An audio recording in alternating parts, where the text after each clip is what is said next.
நம்மளோட கொங்குநாடு ஸ்பெஷல் அரிசி பருப்பு சாதங்க செம்ம டேஸ்ட்டாக இருக்கும்.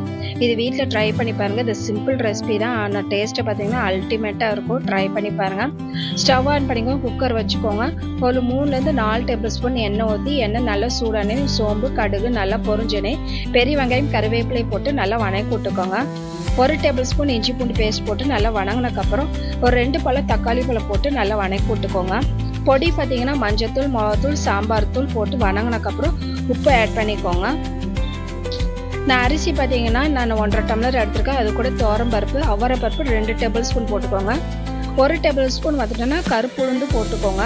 குக்கரில் அரிசி ஆட் பண்ணிவிட்டு இந்த ஸ்டேஜில் உப்பு காரம்லாம் செக் பண்ணிக்கோங்க. நான் 1.5 டம்ளர் அரிசிக்கு நான் 2.5 கிலோ தண்ணி ஊற்றிக்கிறேங்க. லாஸ்ட்டாக பார்த்தீங்கன்னா ஒரு டேபிள் ஸ்பூன் நெய் ஊற்றிக்கோங்க. நெய் ஊற்றிங்கன்னா நல்லா மணமாக இருக்கும், டேஸ்ட்டாக இருக்கும். ஒரு 3-4 விசில் விட்டு இறக்குனீங்கன்னா நம்மளோட அரிசி பருப்பு சாதம் ரெடி. சிம்பிள் ரெசிபி தான், ஆனால் டேஸ்ட் சூப்பராக இருக்கும். நம்மளோட அரிசி விஷயம்ல உங்களுக்கு பிடிச்சினா லைக் பண்ணுங்கள், ஷேர் பண்ணுங்கள், சப்ஸ்கிரைப் பண்ணுங்கள்.